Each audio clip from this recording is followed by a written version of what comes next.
Welcome, Legacy Makers, to episode 5 of the Legacy List. Whether you're a homemaker, a career driven mom, or juggling both, remember this: you are a legacy maker. This podcast is here to celebrate every kind of mom and the legacies we build every single day.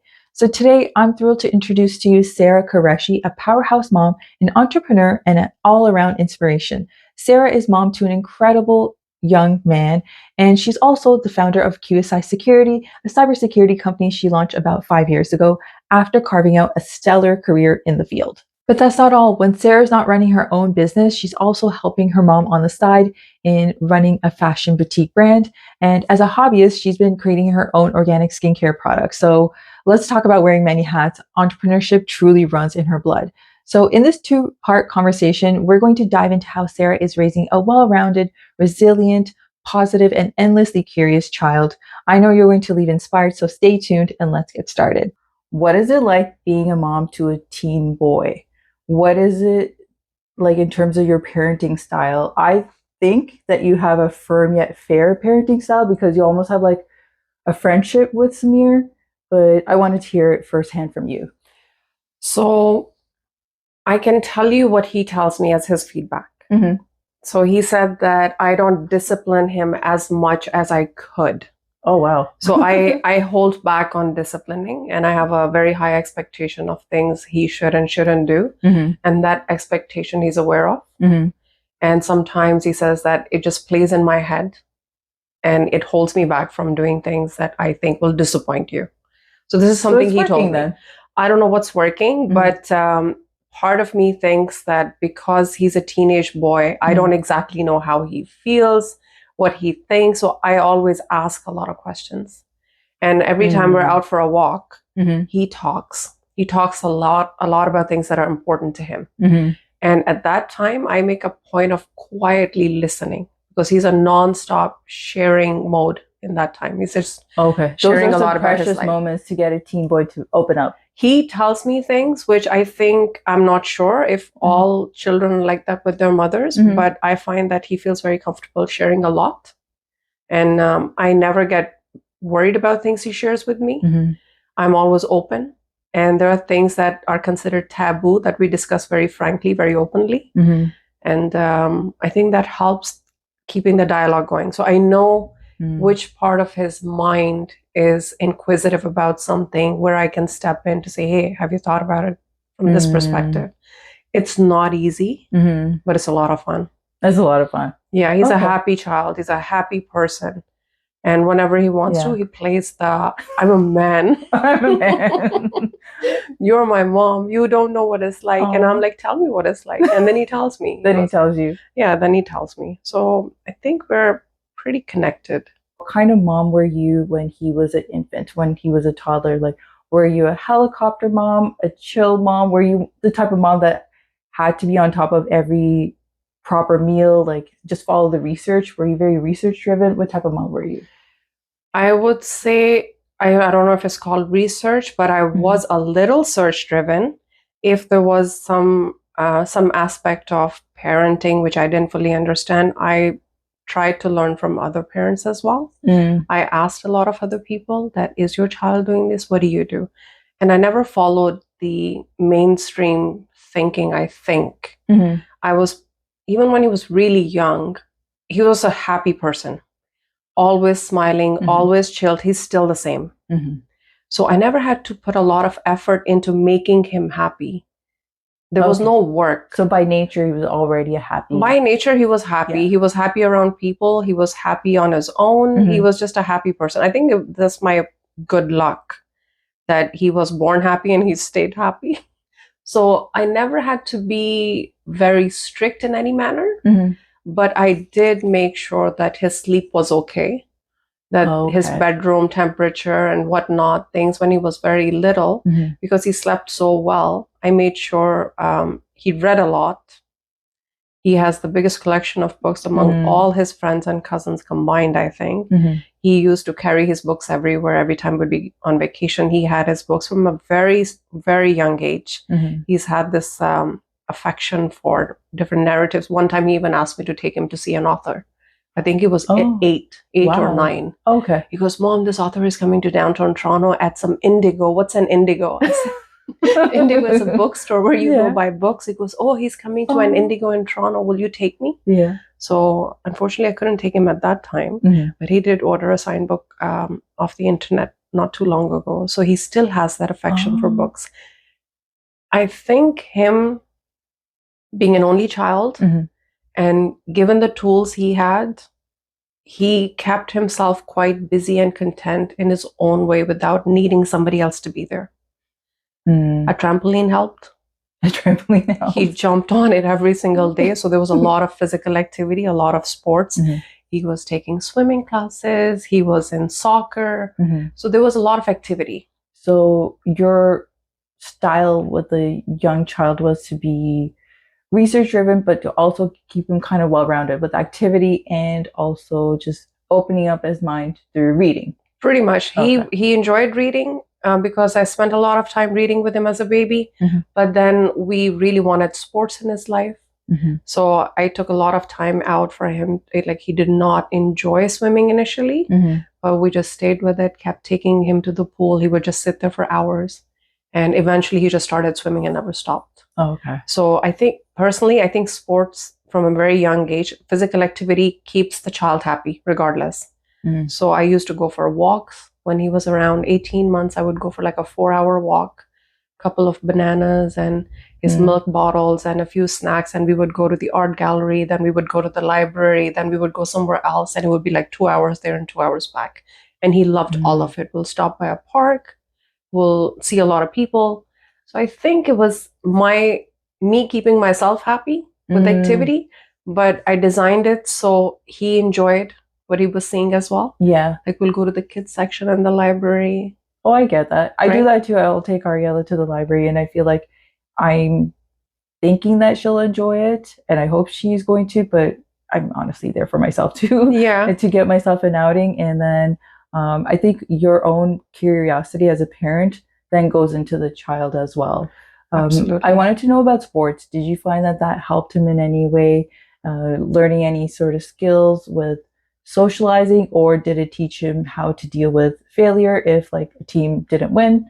Yep, absolutely. There were times when his entire soccer game, the other team would be a little bit stronger and they would be upset in their drive home. I can't believe I didn't do this. I can't believe that other team was so much bigger and this and that. Like they would say things like that, right? So naturally, I think it taught him failure, how to be okay with not winning all the time. And when they did win, it also humbled them to be nice to the other kids, to shake their hands at the end of each game. I think that goes a long way. And his coach was an amazing person, absolutely wonderful guy. He used to say very, very encouraging things. Anytime the team would not be doing so well, he would say the nicest things at every kick, every effort. And I think that helped. Sports 100% helps. Like it teaches things you don't know is teaching them until later in life. And do you feel like you can push your child into it even if your kid doesn't have a natural interest in a sport? So Samir's gonna cringe at my response. He was so not good at soccer. He wasn't that good? No, not at all. But he enjoyed himself so much that I think it was around age 11 maybe when I stopped paying for soccer because I'm like, this is not going anywhere. He's very good at basketball now. He was really, really good at racket sports naturally. But I would just, laugh at how bad he was. I never told him because he's like, Mom, I'm going to be like Messi. I'm going to do this. I'm going to be like Ronaldo. I'm like, absolutely, kiddo. Yes, you are. In the meantime, I knew he wasn't going to put the work in because he enjoyed it. But there were lots of kids that were really, really good. They were going to these different leagues and they were taking it a lot more seriously. They were going for a lot of training. Different skill level. Yeah, very different skill level. But he's athletic. He was very good at swimming. He was super fantastic at badminton. The only time he tried, I got him training and he came second in his high school tournament. But later on, he became more interested in basketball because all his friends get together and play basketball. So, yeah, I mean, I didn't push him, but I recognized. You're like, I'll get him to play up until age 11. And then We'll cut it off at a certain point. No, he became more interested, and he actually learned swimming. He started doing laps in the pool. And I think as they grow older, whatever is happening in school plays a huge role. Oh, yeah. And what your friends are into as well. Exactly. So it's actually still a factor. His friends play basketball, so he's naturally more inclined to go out with them and play basketball. So, yeah, I didn't push him, but I didn't hold him back from anything that I thought he would enjoy. He's tried a lot of sports. He's tried quite a few of them. And now he's pursuing law. And at the same time, he's still playing basketball. So I think having sport and having a passion and something else, it all works together. It's all well-rounded. Let's actually talk about something funny. What do you think other moms need to chill out about? Right. I was trying to give this some thought to myself. I'm like, okay, what do I think other moms just need to calm down about? When someone gives you advice, unsolicited advice, just have a sense of humor about it. Right. Don't take it so seriously. Older generation will give you advice. Other parents will give you advice, and you're not asking for it, but they're coming from a good place. So you don't have to have a snarky comment or get offended by it. Of course. Just have a sense of humor about it. I think that's what I think that new moms or young moms in this generation need to kind of chill out about. Right. Yeah, that's valid. I think there's a lot of value in it. Personally, I think I'm not sure who's more at fault, the parents or the way we're given different narratives for monitoring our kids closer for different reasons, but every child deserves their freedom. You are not supposed to track their every single move. Oh, you're not supposed to put trackers on their phones when they're age 6 or 7. Number one, you're not supposed to give them phones when they're super young. I understand people's desire to keep their kids safe. Kids are going to be safe. And there are situations when knowing where your child is at all times is important. Like if you drop them off at the school, you should have faith they're at the school. You don't need to keep checking an app to ensure where they're going, if they're going out in lunchtime or if they're hanging out in a certain part of the school. So when you're doing this micro analysis of your child's every move, I think you're harming yourself and you're harming the child. Yeah. So even though I am in the field that I am, I absolutely disagree with taking away a child's freedom to be their own person and growing up without the thought that their parent doesn't trust them enough or doesn't have any confidence in their environment for their safety. Oh, I get what you're saying. But I think where the parents are coming from is they're thinking that the times have changed. So I remember when I was a kid in the 90s, we would go to the park and play by ourselves. Our parents did not have to come with us. Now I always see that kids are going with their parents. They're always being chaperoned. And it's the parent sentiment that our society is not as safe as it used to be. Even a playground is not as safe as it used to be. So I think that's where the parents are coming from. But your point of view is valid because let's say that child that's being monitored grows up, goes to university. The parent is going to have a hard time letting go. And they're still going to be monitoring them. And at that point, the kid just wants a little bit of freedom. Right. So the damaging part of this is that children know they're being watched. So they have learned ways and their mind is spending time learning ways to evade, to trick their parents and trick the apps or do other things that they shouldn't have to do. So wouldn't they become more anxious over time? Frankly, I don't know the true effect of it, but I recently met a 28-year-old who's been monitored for the last 15 years by her mom. Oh, wow. So I thought about it. Yeah. And she couldn't sit through a dinner. She had some anxiety that her mom's going to start getting worried about where she is. I said, let's go to this other place. This coffee is good. It was, but I haven't told my family where I'm going to be. And at that age, I thought it was a very difficult thing to manage. So there's a flip side that the child also deserves their privacy. Yeah. They should also be allowed to make some mistakes growing up without the mistakes being extremely closely scrutinized by their own parent. Yeah. They will not have confidence and ability to differentiate between right and wrong, knowing full well all the time that I'm being monitored. Mm-hmm. So if I'm under monitoring of my parents, it's all fine. It's all good. You should still put some onus on the child to make those decisions. You have to teach them how to make those decisions. How to make decisions and how to grow with confidence. Pretty once much. You made those decisions. Pretty much. Yeah. So I see that. I see the extreme side of that monitoring, and I disagree with it. But I know a lot of parents that find a lot of comfort in it. So I can see both sides, but the damage it's doing to the children. Sometimes you can ask the child, would you rather not have your parent put this app that tracks you all the time? You should have more confidence in your child to be able to make good decisions.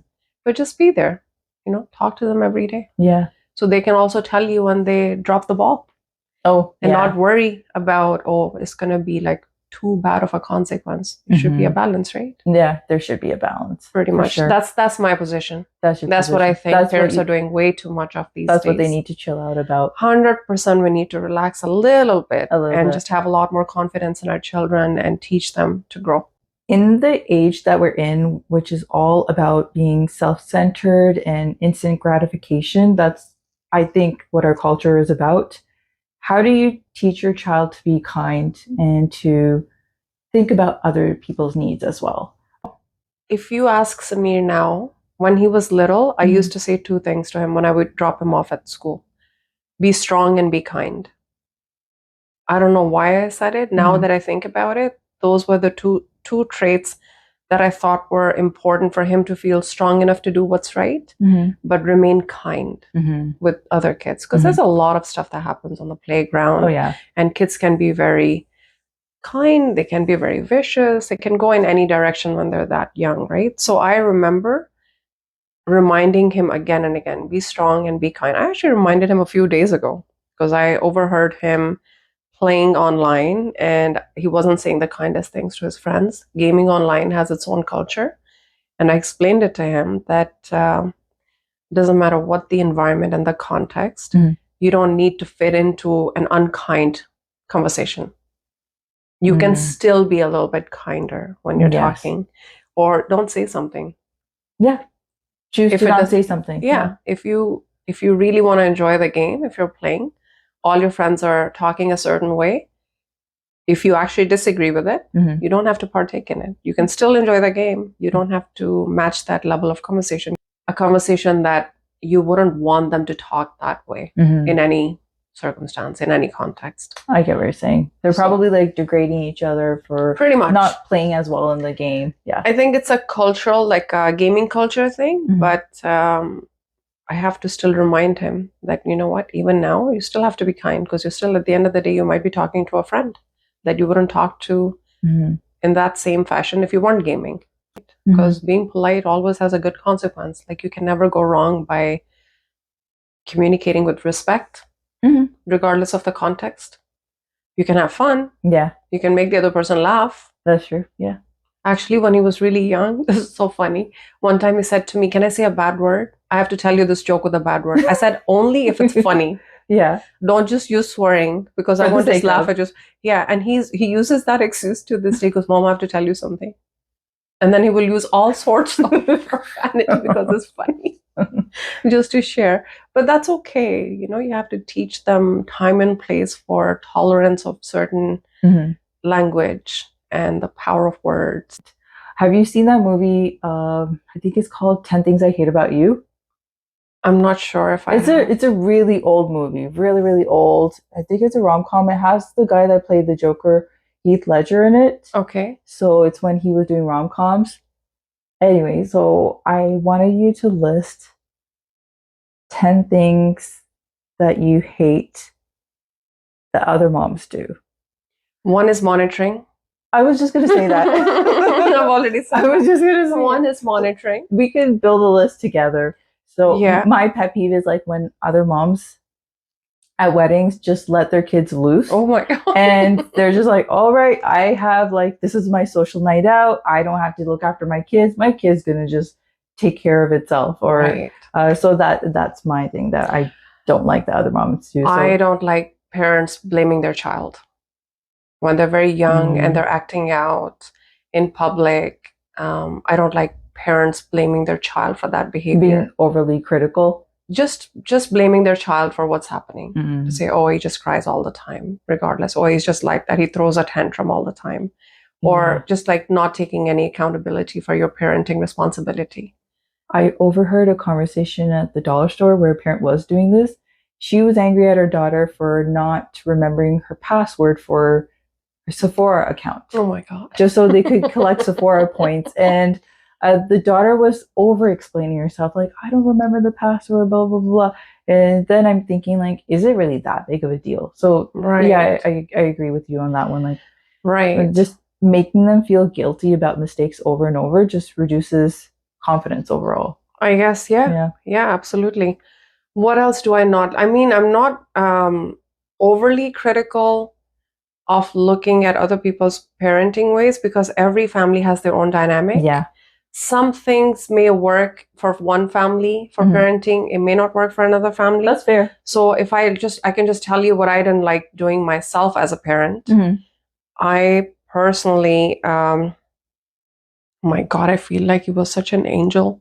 Like I had no issues for a very, very long time. Up until he was in middle school, I actually didn't have any issues whatsoever. And I know it's not what you want to hear from a mom. He was a very good baby. Oh, that's so good.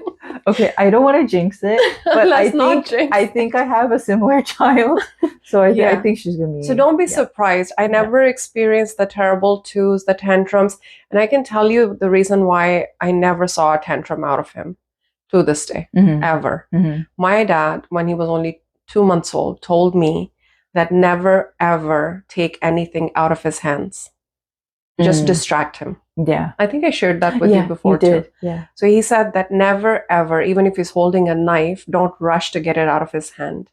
Very calmly distract him. Actually, I use that up until now. If I need him to do something, you still distract I'm like, okay, let's just focus on this for now. Yeah. And then I can actually send him in a direction. Like when he was stressing out for exams recently, I basically made the whole conversation about how many times did you work out this week? Because your body's going to need a workout for you to manage your stress physically as well as emotionally. So I did not go on and on about how hard was the course material. I kept asking him, if you eat on time, you'll have the energy and the brain power. And if you work out, you'll have a way to release your stress. So you're trying to find solutions, or at least turn the conversation so that he would look into solutions. Pretty much, because he was already feeling stressed with exams. And I know every child goes through some form of stress at different stage in their life. And when he was very young, it was issues on playground. Like this happened today and it's really not a big deal, but you have to listen and be like, but you know what? Let's talk about the other things that happened. Yeah. So to shift the mind into like a state of gratitude a little bit. Yeah. The problem is there. You're going to address it. You have to get to the resolution of it. But the state of mind has to be looking for a solution in a way that gets you your goal. But he teaches me to be a different parent almost every time he's entered a different phase of his life. So I have to teach myself things for what he needs as he's growing up. So things that worked when he was 7 are obviously not going to work now that he's 19. Yeah. So as a mom, I think as any parent, you learn what your child needs as their needs keep changing. You're not already prepared. No, you're not. So things you sometimes drop the ball on, you'll know later in life and you can be like, oh yeah, I could have done that differently. But you can beat yourself up about it because nobody's perfect. Nobody's perfect. And your child is a full independent human being with their own emotions, their own routine in their body, and you have to recognize how they do what they do best. So you're kind of growing together. And I like how you actually shifted the segment, because I took it from like kind of hating on other moms and making it fun in that conversation. And you're like, wait a sec, like actually we need to give ourselves grace because we also make mistakes. So like why point the finger towards what other moms do as well? So I appreciate that. That's okay. You're teaching me, so I love that. No, it's all good. So you founded your cybersecurity company, QSI Security, and you've been running it for 5 years. How did you balance your ambition with your family life? Because I'm asking this from my own point of view, where I feel like when I'm giving a lot of myself to my work life, I give like 120% and then something else suffers. Right. So, number one, from outside looking in, everybody looks a little bit more balanced than yourself. Like everybody else looks like they're doing a lot better than you. When Like you're going through something, they have their itch together. Exactly. So I've been told this quite a bit, that you look like you've got it all figured out. Believe me, I don't. I think I have the exact same problems. The only difference I feel in myself, and I feel that very significantly, is that I'm very resilient. So when I see a problem, I don't live with it. I don't sit with it. I try to go to the next stage. Do you take the emotion out of the problem? Not necessarily. Okay. I basically have learned to sit with the emotion. And not avoid it. But also not let it take over my senses. So clear thinking can happen when your mind and body is okay. A lot of it is diet. A lot of it is working out to make sure your mind is thinking okay. Not being tired, prioritizing sleep. I never prioritized my sleep when I was a lot younger. In my 20s, I don't remember sleeping more than 5-6 hours. Now I'll sleep for like 7 hours. Okay. And I prioritize you take care of yourself so that then you can perform better. If your mind is okay, you can handle your priorities really well. And your mind will be okay if your diet and exercise routine is kind of okay. It's very hard to do when you have a lot of responsibilities and not enough time for yourself.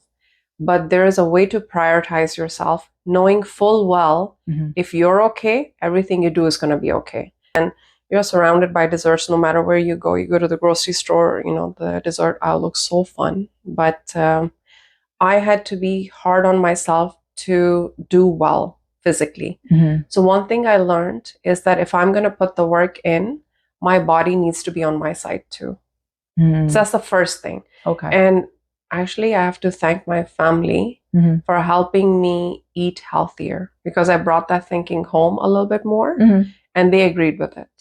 So they didn't force me to eat what was there. And everybody's now used to never forcing me to eat what they're eating. Okay. So I force myself to eat what I think is right. And that's the hardest thing I have to do. For the company itself, I have a very clear what I want to do. How it's being done is, I don't always know how it's going to happen.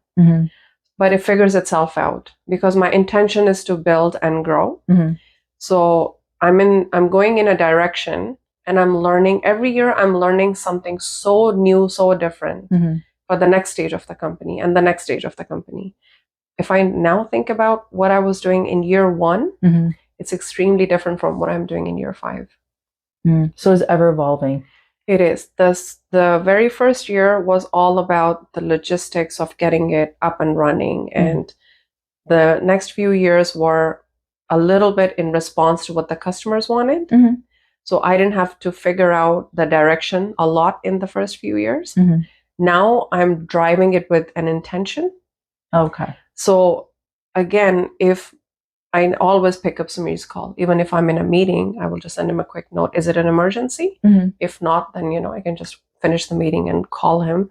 So I know my priorities because they are highlighted very clearly for me. Luckily, my family understands at the same time that if I'm doing something, they're in no way neglected. It might take me a little bit longer to get to their need. So that common understanding back and forth, I think it's a huge blessing. I've communicated it very clearly that if I deprioritize this aspect of work, it will have a knock-on effect on our lifestyle. They understand it. They respect it. Samir understands it extremely well, but he also knows the second he needs me, he can get to me without any barrier. Okay. Just because he's in a different city and I could be in a very, important meeting or whatnot, doesn't matter. He knows that when he needs me, I'm right there. Okay. I'll pause everything. It was even an interview that I was doing. We're on camera and whatnot. I said, I'm so sorry. You're going to have to pause it for just 5 minutes. Because I want to make sure it's not an emergency, because he knows I'm in this right now. So there must be a reason why he's calling. So it's just like you're proud of them.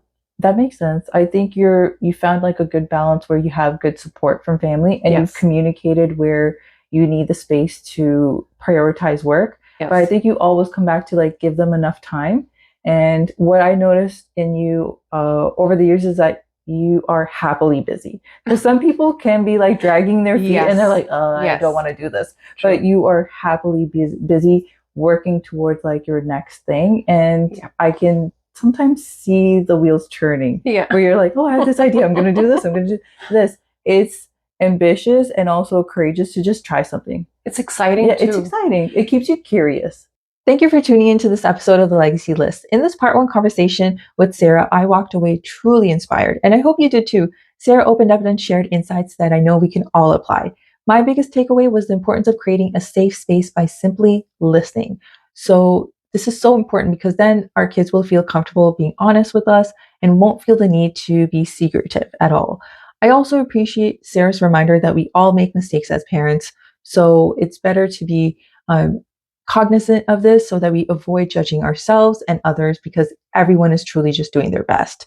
And another moment that really struck with me was our discussion about safety. So I thought about this afterwards in a really critical way. I was thinking that, if I feel the need as a parent to monitor my child, and I'm feeling the instinct to add the tracker apps on the phone, then what can I do as an alternative? I think a good alternative is to rehearse an escape plan and to come up with a safe word. So I know this sounds super scary, but this can be rehearsed with either the parent or a couple of kids, where it could be your own child and maybe the friends that they play with on the street and they hang out with.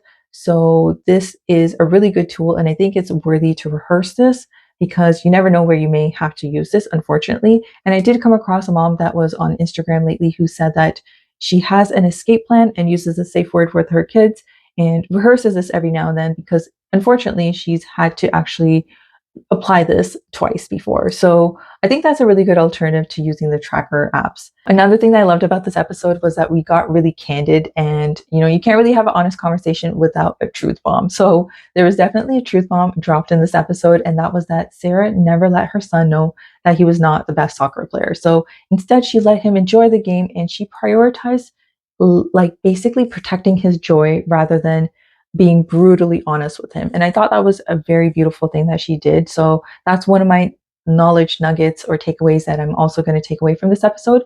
And we wrapped up talking about how Sarah balances career and family life. And wouldn't you think that her answer is unique? I thought it was so unique that she really focuses on her health and eating well and exercising, because if she's doing all those things, then she can show up for the best version of herself for her work, and then her company will thrive. So, things really are like a domino effect. If you're sleeping well, if you're eating well, and you are prioritizing your health, then other things can also align well and you can think clearly, right? So I thought this was a really good reminder that in order to be ambitious, you don't need to sacrifice your well being. And you also don't need to succumb to mom guilt as well, because she was really good at setting expectations with her families and being really clear and communicating well. I think that's really important too, especially when you're trying to like balance so many things in your life. Personally, I love this conversation, and I came away with so many tools that I know I can apply towards my own parenting journey. And I can't wait to share part 2 with you guys soon. So to be notified when the next episode drops, be sure to hit that notification bell. And of course, like and subscribe so I can keep bringing you excellent, inspiring stories. Until next time, keep building your legacy one moment at a time.